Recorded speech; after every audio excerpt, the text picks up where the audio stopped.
I will do that. If you snack it, you know. Yeah. Yeah. Good thought.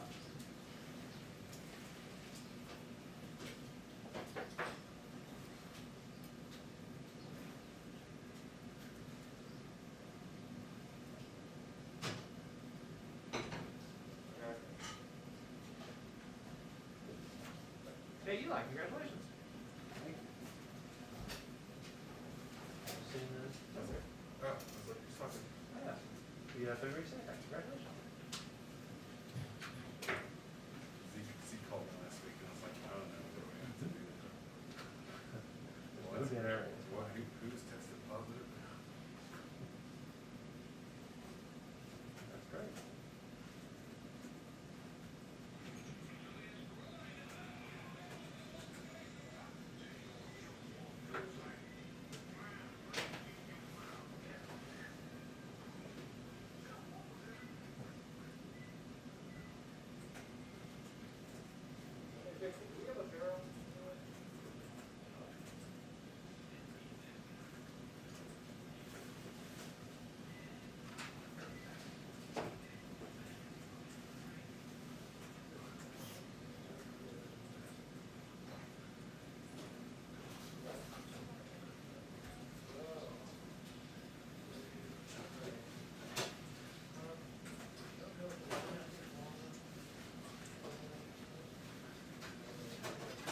It's the big man. You doing it? Just here to make your life difficult. Let me know where I can move around there. I guess if you were to I can go go everywhere but backwards, right. yeah, the more, the better. No, that's good. The only one I can't get is that corner. Which one, this one? Yeah. Oh, that's Just maybe when they, I'm gonna lean it. that's fine. That's About great, here? right there, yep. All right. I can manage that. If that's possible. No, Yeah, yeah. don't worry about it. No one wants a shot of my ear. Yeah. At least you got hair on your head.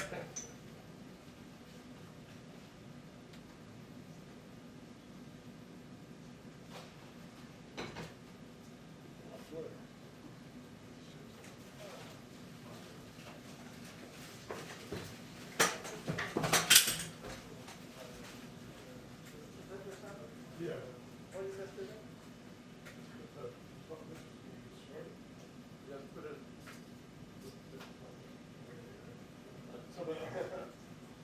We only got to do it. You got a flag back there? What? You guys got a little flag back here?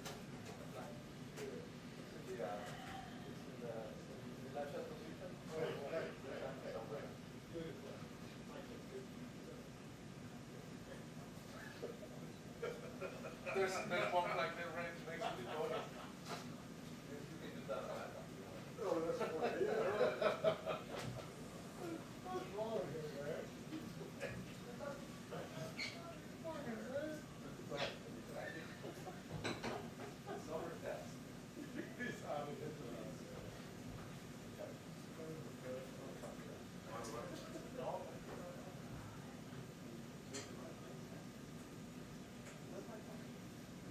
Two-minute warning for the briefing, 2-minute warning for the briefing.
What's that?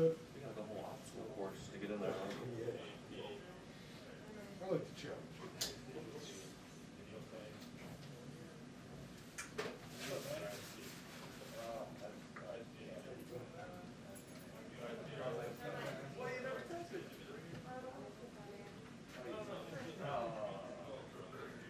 You never texted back, and I was like, so where are you? Where am I? Okay.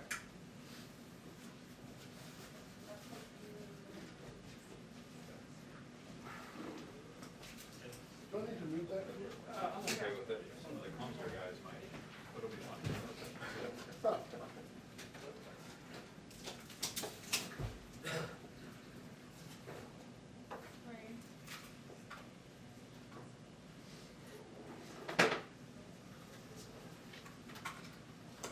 Hi, everyone. Happy Monday. Okay. A couple of items for you all at the top. Today is an exciting day. We enter a new phase of our vaccination program and our effort to put the pandemic behind us. Starting today, everyone 16 years and older in every state is eligible for the vaccine. Thanks to the aggressive action we have taken through our wartime whole of government response, we have enough vaccine supply for all adults to get vaccinated. Thousands of vaccinators, we will have, I should say, thousands of vaccinators ready to get people vaccinated, and more than 60,000 places, convenient places for people to get their shot. So we have put up a couple of highlights here. More than half of all adults in America have now received at least one shot. More than 32% of adults are fully vaccinated. 81% of seniors have at least one, and just about 2/3 are fully vaccinated. At least 90% of Americans now have a vaccine site within 5 miles of where they live. And in order to make sure people know that they're eligible, we're blitzing the airwaves, including local media, constituency radio and television, and also have a range of officials doing national interviews, especially health and medical experts. Google is providing information on its homepage to help people find a location near them, and there are notifications from Facebook and Twitter, as well as even a Snapchat message from Dr. Fauci. Never too young to Snapchat, too old, too young, either way. There's also a bipartisan AJP meeting happening today, American Jobs Plan happening today. This afternoon, the president, shortly after the briefing, I should say, and Secretary of Transportation, Pete Buttigieg, will host a meeting in the Oval Office with a bipartisan group of representatives and senators who are former mayors and governors. There are, of course, more former mayors and governors than just this group. We will likely welcome them in the future as well, but the president's looking forward to tapping into their experience and expertise overseeing local communities and states. Hence, this is the group he'll be meeting with today. They'll discuss the American Jobs Plan, the critical need for investment in our nation's infrastructure, and their state and local executive experience combined with their legislative experience provides, in the president's view, important perspective on how to invest in our roads, bridges, railways, and infrastructure across the country. Two more quick items for you. Today, we congratulate the men and women of NASA and the Jet Propulsion Laboratory for yet again making history in outer space. The space agency's aptly named Ingenuity helicopter lifted off of Mars early this morning, performed the first ever powered flight on a world beyond Earth. And this brief flight now paves the way for more extensive exploration down the road. Future Red Planet missions could include choppers as scouts or data collectors. Very exciting. Finally, today, the Department of Housing and Urban Development is announcing the obligation of $8.2 billion in community development block grant mitigation funds for Puerto Rico, along with the removal of onerous restrictions unique to Puerto Rico that limit the island's access to these funds that were allocated following Hurricane Maria in September. And these actions are the latest in an ongoing whole of government effort to support the island's recovery and renewal. Jonathan, why don't you kick us off? Thank you, Jen, and happy Patriots Day. I know you're a New Englander, so. Yeah. In terms of two matters for you, one domestic, one foreign, starting here at home. The nation is obviously watching right now the closing arguments in the Derek Chauvin trial in Minnesota, and I was hoping you could please walk us through what the federal level of preparedness is right now for a verdict that could be coming in a matter of days. What sort of coordination is there with the states, not just in Minnesota, but elsewhere, if there are indeed will be perhaps unrest one way or the other after the riot. Could you walk us through conversations being had with local officials, mayors, governors, and so on? Well, first, let me say, as you all know, the jury is deliberating. We'll come back with a verdict, or they will be deliberating, I should say, after the closing arguments today. They'll come back with a verdict, and we're not going to get ahead of those deliberations. I'm not suggesting you were asking that, but I just wanted to restate that.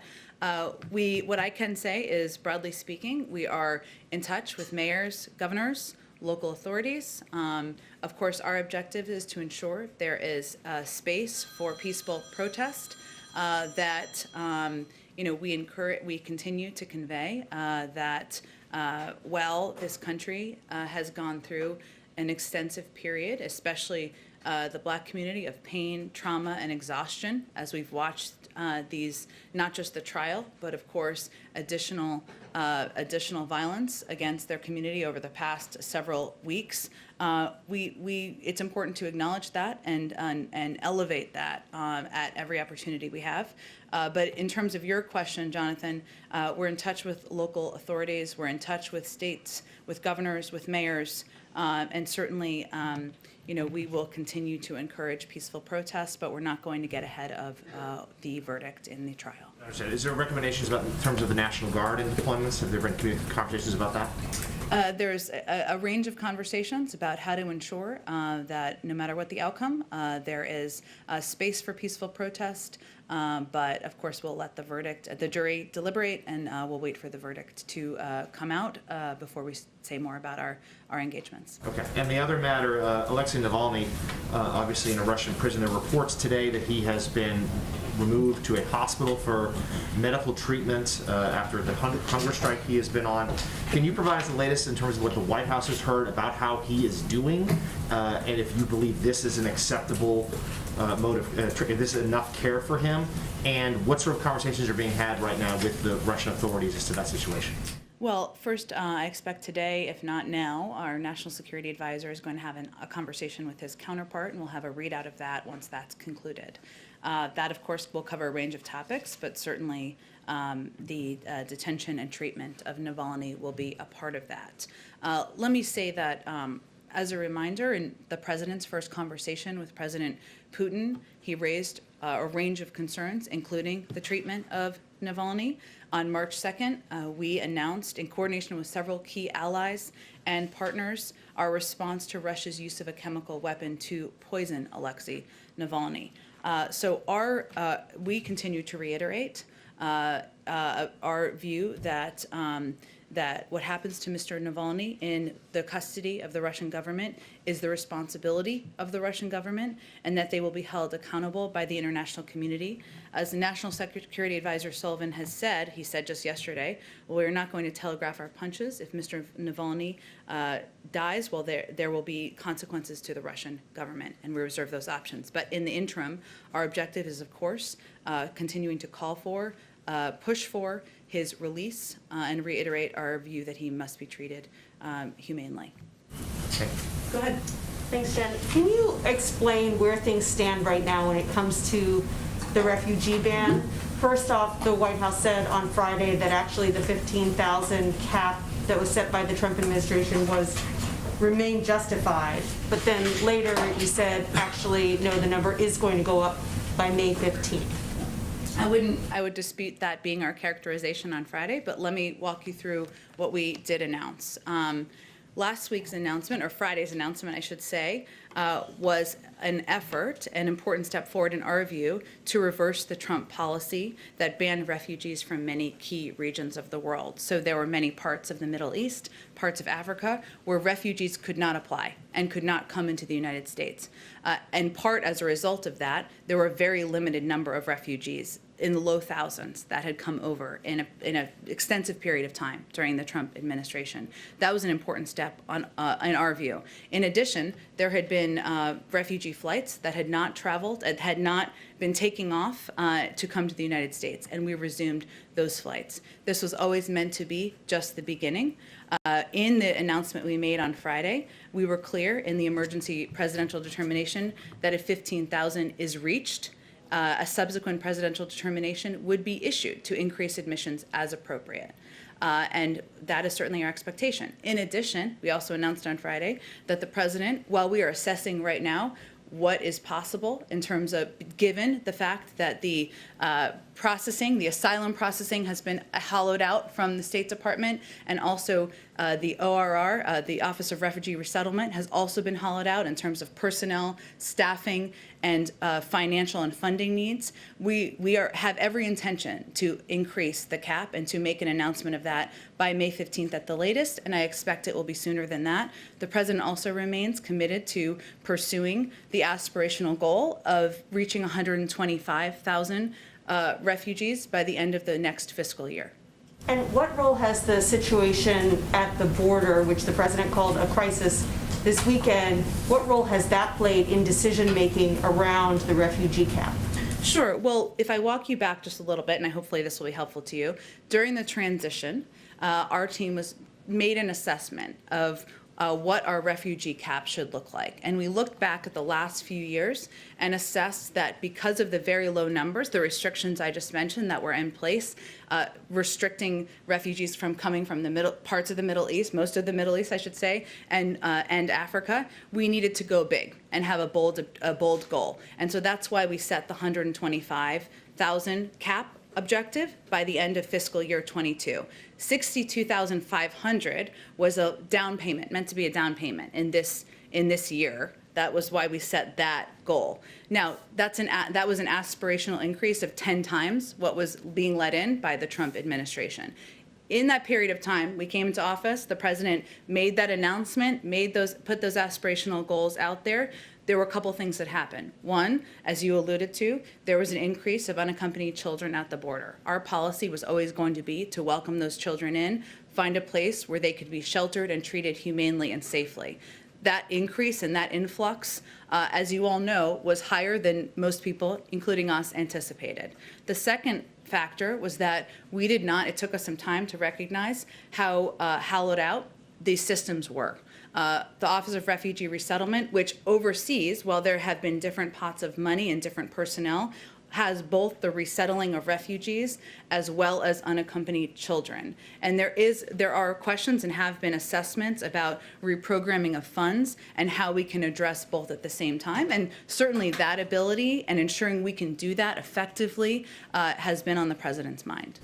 And then finally, on a somewhat related matter, the president has said that climate change is one of the factors that has created this surge at the border, but there are no Central American countries that have invited to the climate summit that the White House is putting on.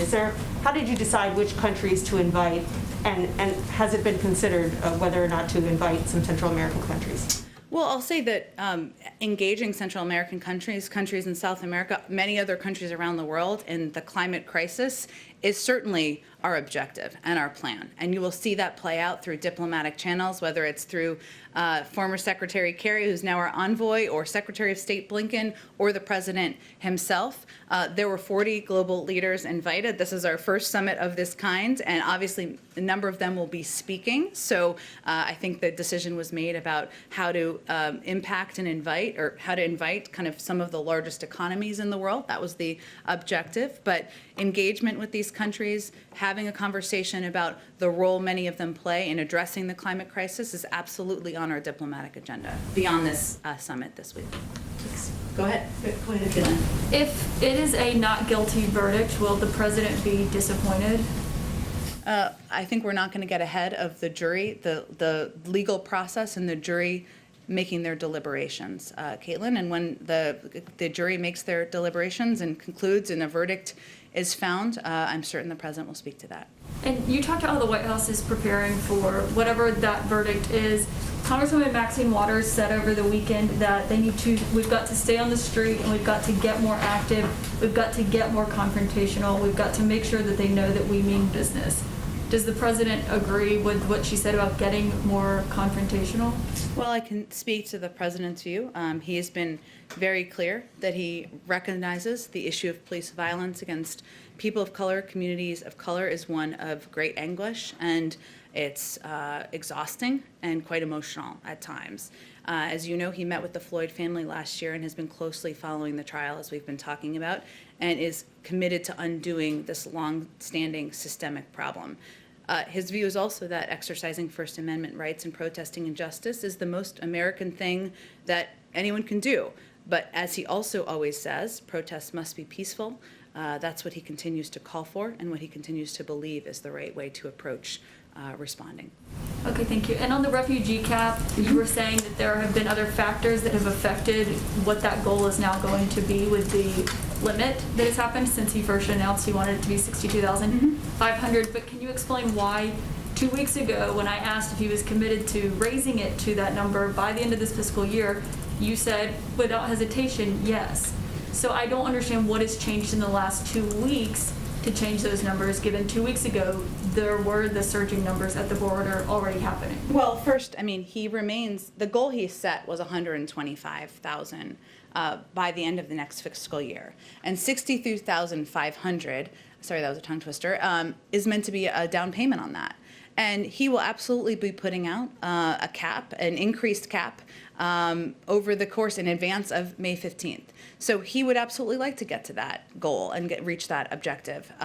But we also want to assess, and that's what we're doing now, what is possible given the fact that the Office of Refugee Resettlement has been hollowed out, and given the fact that the system has been in worse shape, and we're just taking the time to do that. That goal was always aspirational. It was always a huge goal, 10 times what the Trump administration had welcomed in terms of refugees, and so we're going to put out a number. He will put out a number in advance of May 15th. But you say it's aspirational, but clearly you thought it was possible given the Secretary of State told Congress about it, the President committed to it. So why put a number out there if you can't meet it? Because it does give people false hope that you're going to let in 62,500 refugees by the end of September. Well, I think it's also important for people to understand that the challenge is not the cap. The challenge is the ability to process, the funding, the staffing, and welcome refugees in.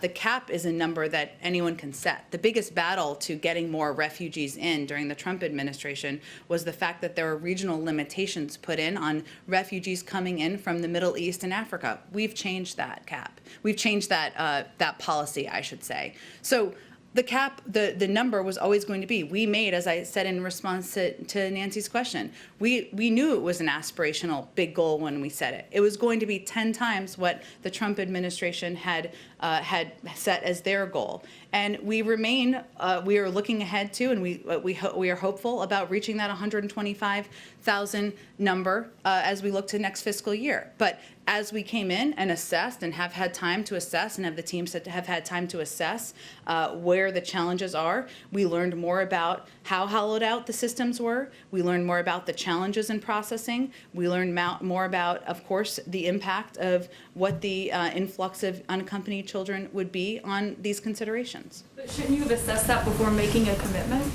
Well, the president made the announcement in early February, and he felt it was important to send the message to the world, which remains his view, that we are now a country, again, that is going to welcome in refugees from around the world. That continues to be his point of view, continues to be his objective, continues to be his policy. But sometimes it takes a little bit of time to lift up the hood, kick around the tires, and see what the big problems are. And he made that announcement within 2 weeks of taking office, so clearly we've had some time to do it since then. Go ahead. Thank you, Jen. I'm still just a little bit confused about what changed between 1 p.m. on Friday and around 4:30 p.m. on Friday to go from we're not raising the refugee cap to we are raising it by May 15th. What changed in those 3.5 hours? Well, I think as I just outlined, we never said we're not raising the refugee cap. In the morning we said, actually, and with the information we put out, was that once we reach 15,000, we will raise it. That was not accounted for in some of how people were, let me finish, some of how people were digesting the information. And we wanted to be clear and send a message that we are a country that is welcoming refugees. Let's be clear, we are changing the policies of the last administration. We are changing the policy of not welcoming in people from Africa or people from the Middle East. That was the biggest factor preventing refugees from coming in during the last administration. So are you saying this had nothing to do with the pushback from some Democrats on Capitol Hill, from Senator Dick Durbin to Congresswoman Alexandria Ocasio-Cortez? I don't think you've articulated to me what our change in policy was. What was our change in policy from the morning to the The afternoon? executive order from Friday morning said that the admission of up to 15,000 refugees remains justified, period. And yes, there was a caveat that you could raise that cap later, but I mean, it That's a explicitly says pretty that right important there. caveat, that when we reach 15,000, a subsequent presidential determination could be made.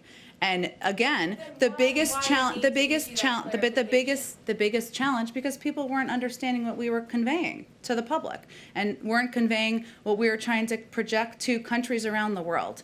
And it's incumbent upon us to make sure there's an understanding of what the president's policies are, what he's trying to achieve, and what he feels morally is that we're going to welcome in refugees from around the world.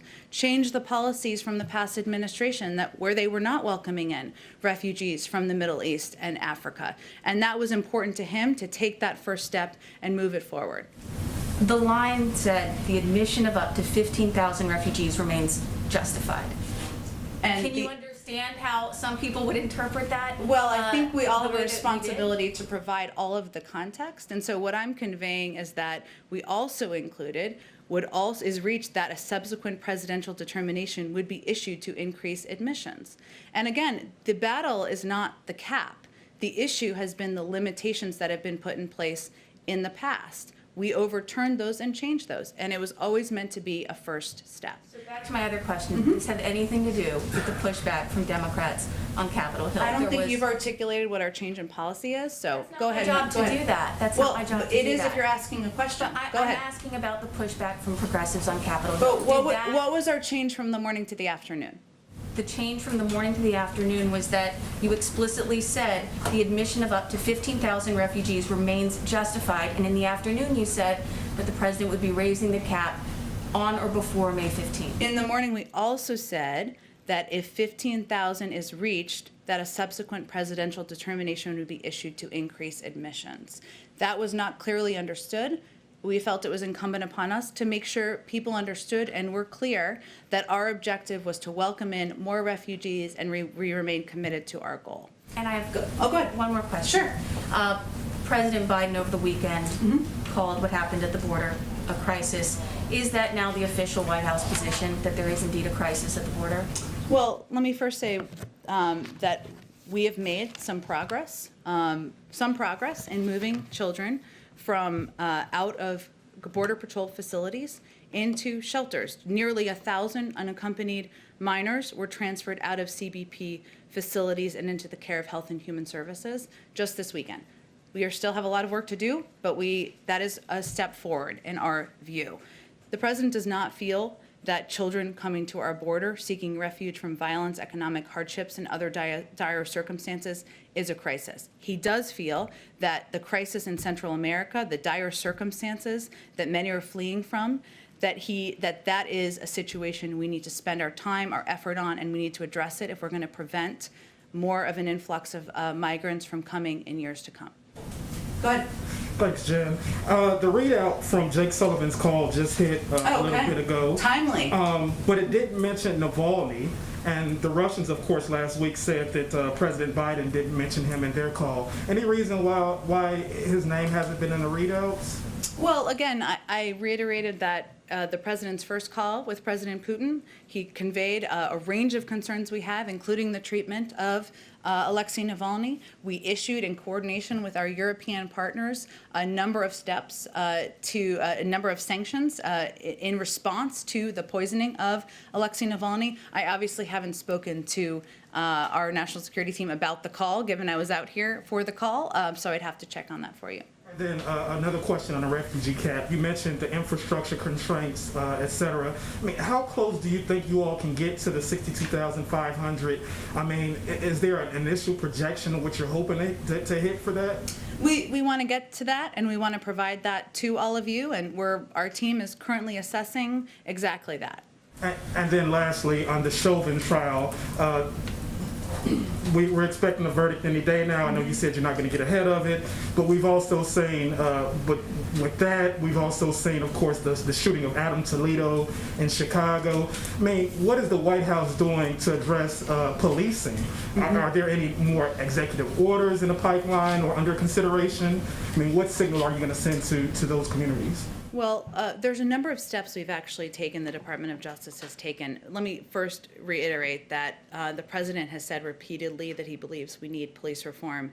That is why he's calling on Congress to deliver that to his desk. It is incumbent upon Congress and the Senate to move forward. And obviously there are discussions and negotiations about what that looks like. But we've seen an unacceptable and a long-standing trend that is the cause of immense pain and hardship across the country.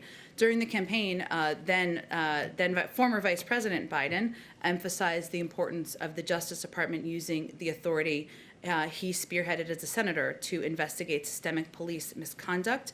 And there are a couple of steps that have been taken in recent weeks. Last week, Attorney General Garland reversed a Trump administration memo that limited the use of consent decrees with respect to investigation of police departments, and reversing the prior memo returns DOJ to the use of all civil rights enforcement tools it has for its crucial work.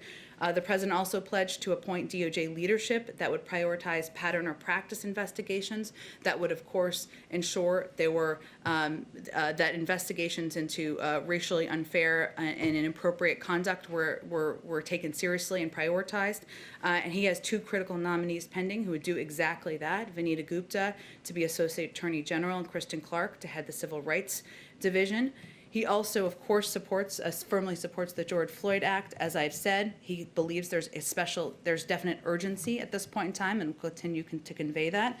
I'd also note our initial budget calls for increasing funding for the Department of Justice's Civil Rights Division by millions of dollars in order to advance accountability and reform for abusive police practices. And finally, multiple states have enacted bipartisan policing reform statutes in recent months. And we believe that those are encouraging signs in some states of the country. It's not the only thing that needs to happen. We need federal legislation, but that's also something we certainly haven't been encouraging. One last question domestically, if I may. Is the White House committed to including the $400 billion for elder care in the AJP package?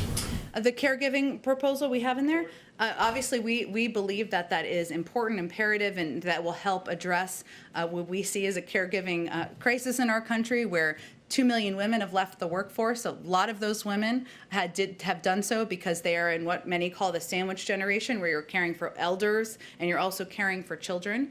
Also, the caregivers themselves are only being paid about an average of $11 an hour. That's completely unacceptable. That's why we proposed that in that package. There will be a range of views. There are a lot of members who are absolutely for that and adamant that it should be included. There are some who don't feel that way, so we'll have the conversation. More of those are happening this week, and we'll go from there. Could it slip into the next package just to make it more palatable for this one to pass? You know, it's a great question, but we're not quite there, and the mechanics or the mechanisms for what different components will be how they will move forward on the Hill. We're eager to have those conversations with leaders in Congress. Go ahead. Thanks, Jen. India is facing a critical shortage of raw materials necessary to make vaccines, and officials there are urging the U.S. to lift the U.S. embargo of exporting those raw materials. My colleagues in India are reporting today that the Biden administration recently told India that its request was being considered and would be acted, in quotes, at the earliest. Could you provide some more details on that, maybe some timeline? Sure. So Ambassador Catherine Tai, of course, gave some remarks at a World Trade Organization virtual conference last week, and she highlighted a couple of points, I should say, that are very representative of our view. The significant one being the significant inequities we are seeing in access to vaccines between developed and developing countries are completely unacceptable. Extraordinary times require extraordinary leadership, communication, and creativity. We are, of course, working with WTO members on a global response to COVID. That includes a number of components, whether it's $4 billion committed to COVAX or discussions about how we can aid and assist countries that need help the most. But our focus is on determining the most effective steps that will help get the pandemic under control. We don't have anything further in terms of next steps or a timeline, but we are considering a range of options. I did a quick review of the president's daily schedule, and I found that the White House had 38 listings that dealt with the COVID pandemic. You conducted 32 COVID press briefings, 20 items dealing with the economy and jobs, 6 on infrastructure, but just 2 on guns. One was happenstance in Georgia. You know, if the daily schedule represents a public expression of the White House's priorities, why shouldn't we conclude that the guns and violence is not a top priority? Well, having played some role in some White Houses on the daily public schedule, I will tell you that it often includes the issues that the public, one, has the appetite most to hear updates on. And certainly the COVID pandemic is front and center for people across this country for understandable reasons. More than 550,000, more than 560,000, I believe, people have died. People are worried about their loved ones, their family, and they want to hear more on what we're doing.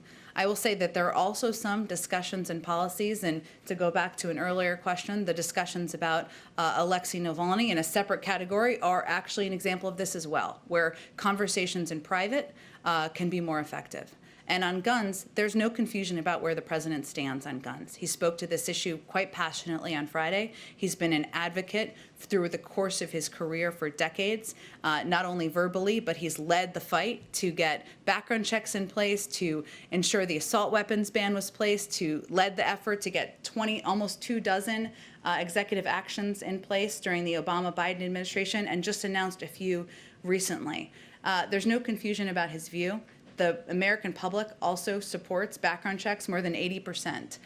So I would say that this will continue to be a central focus of his presidency, of his time in public office, and he will use every lever he can to get it done. But I wouldn't confuse public speeches for what actions or commitment he or any president has to an issue. One other quick question. There's increasing evidence that methane emissions are much higher than what's been accounted for. Is the president committed to releasing a specific target for methane reductions as part of the U.S. announcement this week? I know we'll start some preview and background calls tomorrow, and hopefully we're going to have some climate experts come to the briefing room later this week as well, but I'm just not going to get ahead of our planned public announcements or decisions that are still being finalized. Go ahead. Thanks, Jen. There were some reports recent days about people counterfeiting their vaccination cards, going around with cards that say they're vaccinated so they can maybe get in places where they otherwise couldn't. Is the administration aware of those reports, concerned, having conversations with local officials about how to counteract that potentially? We are certainly aware of them. We've seen the reports, and we, of course, defer to law enforcement and other authorities who are overseeing and cracking down where this has come up. I don't have a number or percentage or data to give you on how expansive this is. I mean, the fact is, as of today, every adult American over 16 is now eligible. So the best way to get a vaccine card is to get vaccinated, and that's what our focus will continue to be. Another question on Navalny, given Jake Sullivan's comments yesterday about consequences. Yeah. President Biden obviously has requested a summit with Vladimir Putin. If Navalny dies in Russian custody, is that summit still on the table? Well, let's certainly all hope and pray that that is not the outcome we're looking at. And again, there are a range of private conversations that occur diplomatically, and we continue to reiterate publicly as well our call for him to be released, to be treated humanely. But I'm not going to get ahead of a horrible outcome like that. Go ahead. Jen, I've got a vaccine question, but just first a quick follow-up to my colleague's questions about the refugee cap earlier. You said that the issue about the cap statement on Friday was not clearly understood by some people. Would some of the president's Democratic allies on the Hill be some of those people that did not clearly understand? Well, I don't think I was placing blame. I was more characterizing that we recognize that we needed to be clear and make sure people were understanding what our objective was, and that the president remains committed to welcoming in refugees from around the world, that the announcement on Friday was intended to be a first step, intended to convey clearly that we are overturning what we felt was a xenophobic policy of the past administration to prevent people from many parts of the Middle East and Africa from applying for refugee status, and to resume flights, and that we remain committed to welcoming refugees in. So we provided more information, as sometimes is necessary to do. Okay. And on the Johnson & Johnson vaccine, it's been almost a week since Yep. it's been paused. Indications that it may still be a few more days before we understand what the next step will be. Is the White House concerned, or what is the level of concern that J&J's reputation may be harmed during this time period, and it could hamper the administration's efforts to reach out to skeptical or hesitant Americans about getting vaccinated?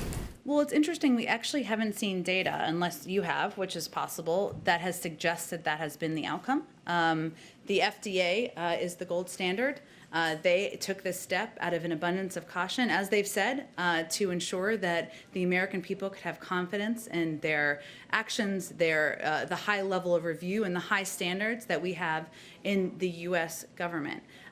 They're convening again on Friday, as Dr. Fauci, I think, spoke to over the weekend, so we'll see what comes out of that. But what we've seen as it relates to confidence or hesitancy is that, broadly speaking, it's really an issue of access, and we've seen that as the case in many communities across the country, and our focus is on working to address that. In part access, I should say, but also in part messengers, and that's why a huge amount of our $3 billion in funding is focused on empowering and funding local messengers, whether it's doctors or clergy or local civic leaders, because we know they are the most effective in conveying the efficacy of these vaccines. Thank you. Go ahead. Hey, Jen, just a couple on the jobs bill and climate summit. Senator Cornyn and Senator Coons spoke about the possibility for a smaller, narrower infrastructure bill in the range of $800 billion. Does the president see that as a viable alternative to what he's proposed? And then how does he view this idea that there might be an opportunity to get some kind of bipartisan agreement on infrastructure before you move on to the care economy? That if you could do it in the near term, as Senator Coons suggested, that that'd be the way to go. Well, there are a range of ideas and proposals out there. Some Senator Coons, Senator Manchin, some Republican senators, and some Democrats who may be more on the progressive wing of the party as well. And our objective at this point in time is to hear and listen to all of those and to determine what the path forward may look like in coordination and cooperation. The president's bottom line here is that the only thing we cannot do is fail to invest in our nation's infrastructure, rebuild our economy, and create millions of jobs. That's the only piece he does not want to see us fail to do as a country, and fail to do as hopefully in a bipartisan manner, ideally. But in terms of the ideas being put forward, we're quite open to a range of mechanisms for agreed upon legislation moving forward. Smaller packages, pieces being peeled off. Right now, there's the nitty-gritty work going on in Congress where members are meeting, staffs are meeting, committee staff are meeting to discuss what's possible, where there's agreement. We welcome that. But in terms of what the package or size looks like, we're just not quite there yet. On the climate summit, I know you don't want to get ahead of the decision on emissions targets for 2030, but broadly, how is the administration thinking about striking the balance between a target that's aggressive and that will meet the needs of the demands of climate change versus ones that may not be achievable and could lead job losses in the next 10 years? How is the president looking to strike that balance?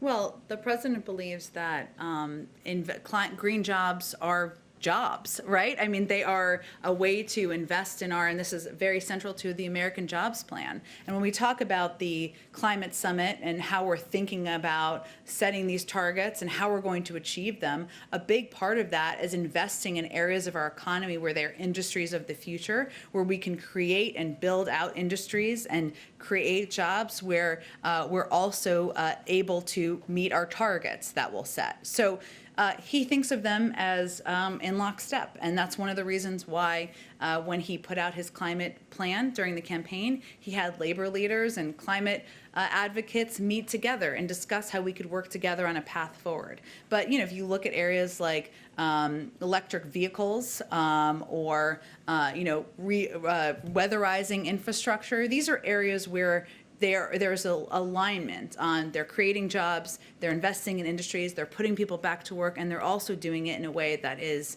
helping us reach our climate targets. Can I just do one more? Yep. Just to follow to Nancy's question. You mentioned the Office of Refugee Resettlement that it's exhausted its funding. Do you expect the administration to ask for some type of supplemental for that office in the next few weeks to help them meet their demands?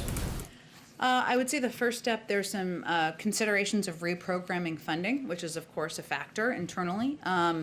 But I'm not aware of an intention to request additional funding. I can check and see. Obviously, we'll put out our budget that is forward-looking in May, but in terms of, I think you're asking about an emergency supplemental, I'm not aware of that consideration, but I'll check on that for you and others who I'm sure are interested. Can I jump in real quick? Are we still on track for the 1 o'clock presidential meeting, the pool call? Oh, Okay, yes. so you, Okay, we're almost wrapped here. Let's just go to one in the back. Go ahead. Sorry, Thanks. Just I was not paying attention to the time. Thank you for the reminder. Go ahead. Just a couple quick ones. On Johnson & Johnson, between the pause and then the issues at the Baltimore plant, is the administration still expecting Johnson & Johnson to be on track to deliver its promised amount of doses by the end of the month? Well, I think the next step with Johnson & Johnson is for the FDA to meet and determine what the considerations are for the path forward. As we look at our own preparedness here, we have ordered enough supply to ensure we can meet the demand by the end of May, and enough supply to vaccinate every adult American by the end of July without Johnson & Johnson. So that's where our objective and our focus remains. Pfizer has also announced that they are going to try to expedite some of their production as well. But in terms of Johnson & Johnson, the next step is really Friday and whatever comes from there, and we certainly will refer to the FDA. I'm sorry we have to wrap up because you guys are gathering in about 30 seconds here, but thank you everyone so much.